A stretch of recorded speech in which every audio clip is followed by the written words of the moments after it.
cycle of life, and its spirit is always the spirit of ages, said by B.R. Ambedkar. Constitution Day is also known as Samvidhan Divas. Indian Constitution Day was observed on 26 November 1949. This year, India is going to celebrate its 71st Constitution Day, and its theme is We the People, the Constitution as People's Manifesto. It refers that the soul of India's Constitution lies in people's rights. Dr. B.R. Ambedkar, along with his six-member team, who are part of the committee, introduced the Constitution. Several amendments have also been made after the Constitution came into force. The Indian Constitution is also known as the Supreme Document, which gives detailed information about the law and order, the rights and duties of the Indian citizens. The fundamental rights of Indian citizens include the right to equality, right to freedom of religion, right to constitutional remedies, right against exploitation, cultural and educational rights, etc. These are the basic rights that all the citizens are entitled to, irrespective of their caste, color, creed, or religion. Some of the basic fundamental duties of Indian citizens are to respect the Indian Constitution, to respect national flag and national anthem, protect the unity, integrity and sovereignty of India, preserve the heritage of the country, promote the spirit of harmony and have peace. The Constitution of India mentions that India has a parliamentary system of government. This system exists in center as well as in states. The Prime Minister and the Union Council of Ministers have the power to make all the major decisions. On the other hand, the President of India has the nominal powers. At last, I would like to conclude that Constitution Day of India is celebrated for paying a tribute towards the establishment of our Indian Constitution. Globally, India is recognized as the largest democracy in the world, and the Constitution of India makes the democracy well defined and ethically special. Thank you.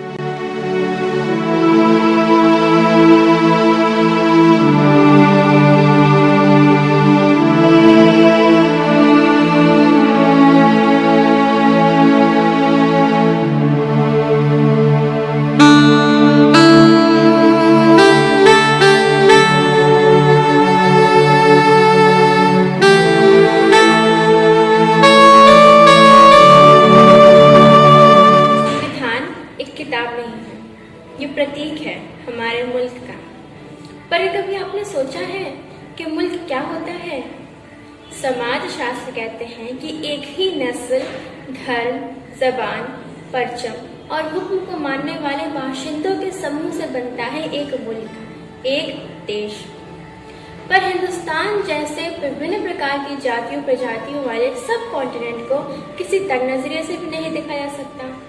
ऐसे देश, ऐसे समाज में पुरानी नीतियों को तोड़कर सभी को साथ लेकर आगे चलने के लिए किसी पुराने कानून से भी काम नहीं चल सकता।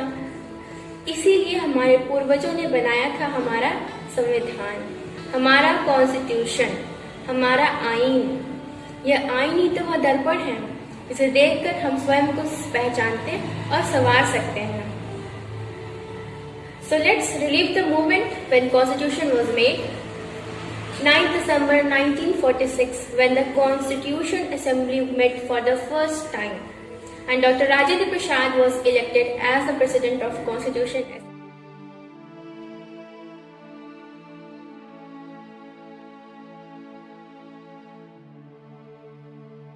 Sisters and brothers, if you forgive me, I would like to say that in this country, where there are so many fights of caste and creed, you have, by electing me, excluded me from your caste, and by depriving me of a seat among you, you have compelled me to sit at a different place and on a different type of chair. And not only this, but perhaps every one of you also expects that I should not do any such thing in the functions of this assembly, so that it may be revealed that I belong to a particular party or community.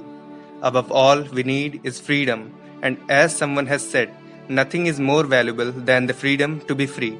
Let us hope and pray that as the result of the labors of this Constituent Assembly, we shall have achieved that freedom and we shall be proud of it.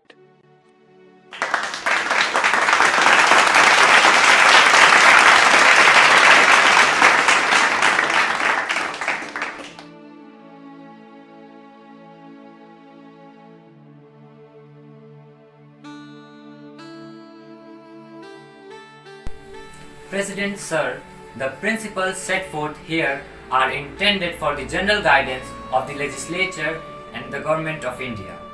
The application of these shall be for the care of the state and shall not be cognizable by any court of law. The Union and all its units thereof shall direct its policies towards securing all their citizens.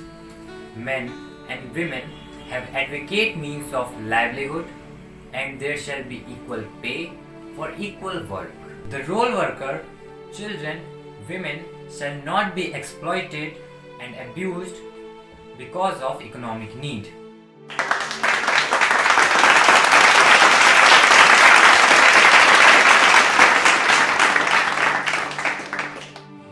संविधान सभा का अगला यानी कि 5वां सत्र शुरू होने वाला था एक बहुत ही ऐतिहासिक दिन 15 अगस्त 1947।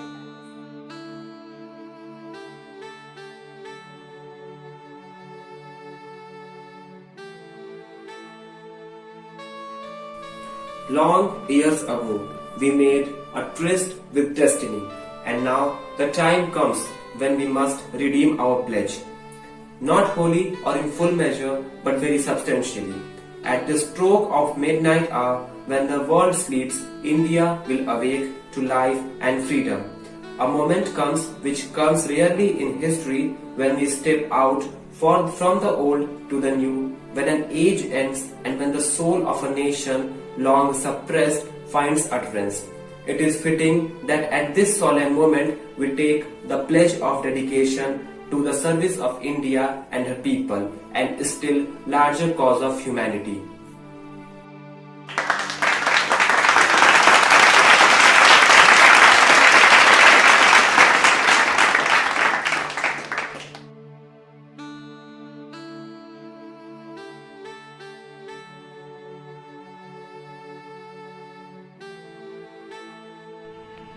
As long as I have life, as long as the blood flows through these arms of mine, I shall not leave the cause of freedom.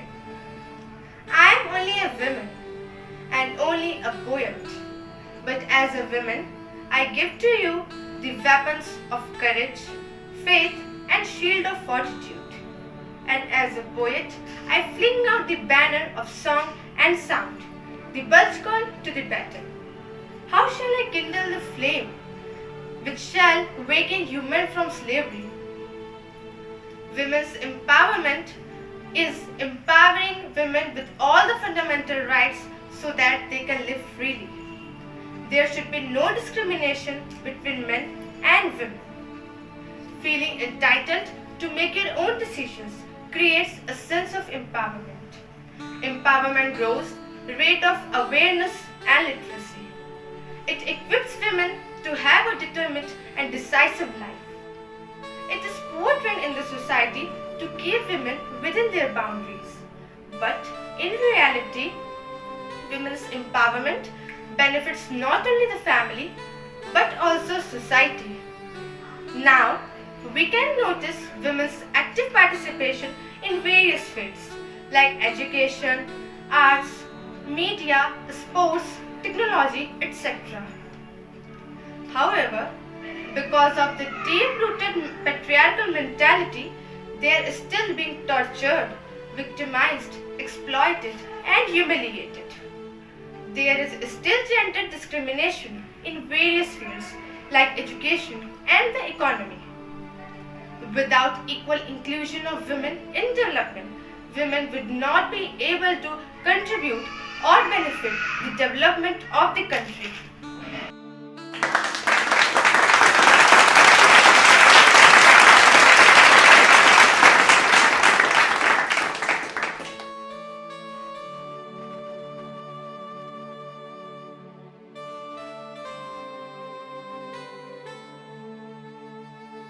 President Sir, I would like to introduce Article 19.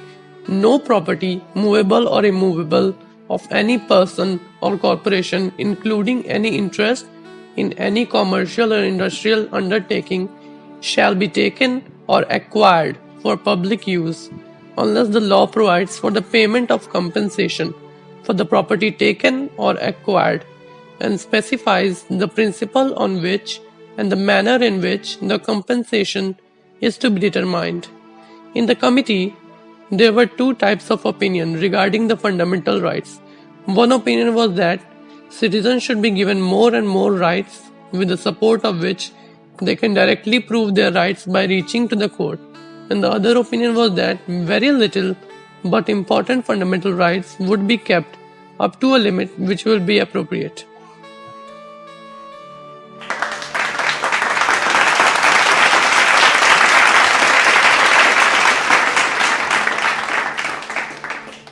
संविधान सभा के इस खूबसूरत central hall में 3 साल में बहुत से प्रस्ताव, अनुच्छेद और नुक्ते रखे गए, पास किए गए और बिल्कुल अंत में पारित हुई हमारी उद्देशिका यानी प्रियम्बल, जो संविधान में सबसे पहले आती है.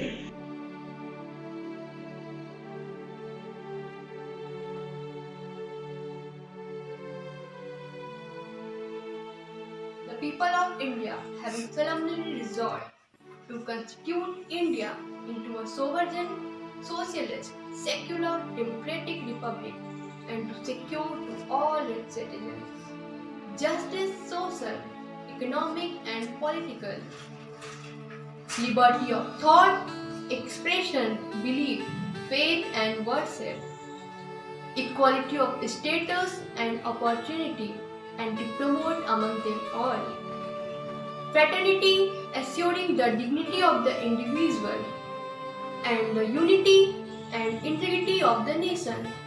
In our Constituent Assembly, these 26th day of November 1949, do hereby adopt, enact and give to ourselves this Constitution.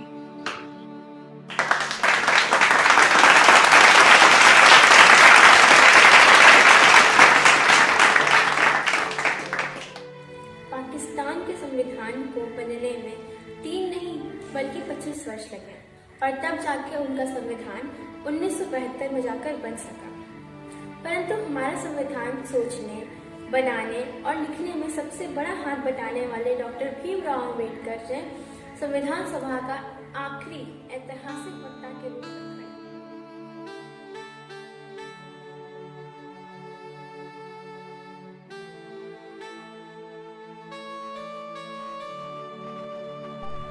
So, looking back on the work of the Constituent Assembly, it will now be 2 years, 11 months and 17 days since it first met on 9th of December 1946.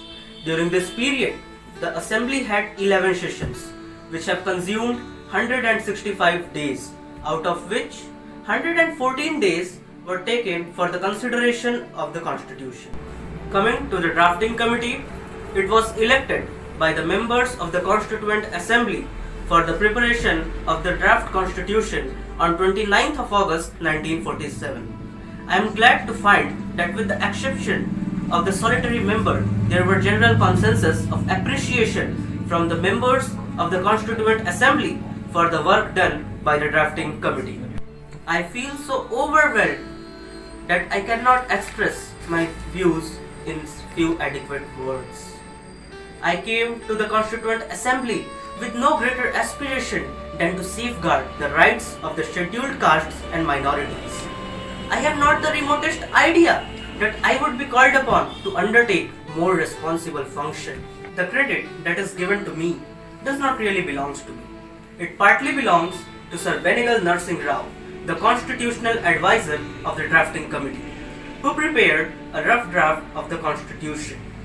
It belongs to Madam Sarojini Naidu, Sir Prime Minister Sardar Vallabhbhai Patel, Madam Vijaya Lakshmi Pandit, and last but not the least, Sir President.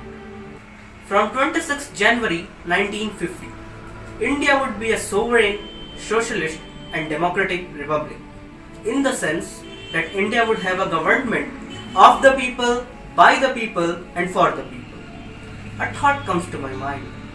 Even if we make the world's greatest constitution, it will be of no use if we cannot find the people to implement on it.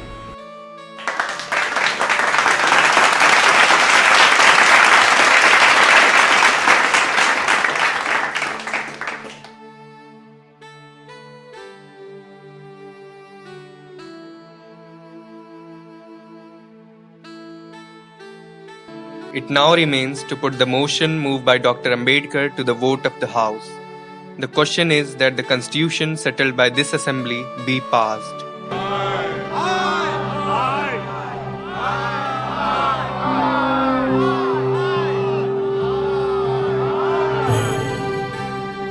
The motion is adopted.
आज 6 दशकों के बाद जब हम मुड़कर अपने संविधान की ओर देखते हैं तो हैरत होती है इस दस्तावेज को बनाने वालों की सूझबूझ पर। संविधान के बनने से लेकर अब तक हमने लगभग 100 बार अपने आइन को बदला है। कभी किसी परिस्थिति के बदल जाने पर, कभी किसी अनुच्छेद को स्पष्ट करने के लिए, कभी किसी राजनीतिक पार्टी द्वारा अपने स्वार्थों को सिद्ध करने के लिए, तो कभी किसी और पार्टी द्वारा उन स्वार्थों को निरस्त करने के लिए, और कभी डायरेक्टिव प्रिंसिपल्स को और सार्थक बनाने के लिए। जैसा कि ग्रैंडवेल ऑस्टिन ने कहा है, equipped for the basic qualification, attitude and experience for the creating and working of the Constitution, India deferred their just for the destiny. As the Constitution was adopted on 26 November 1946, India celebrates its Constitution Day this day as a Constitution Day.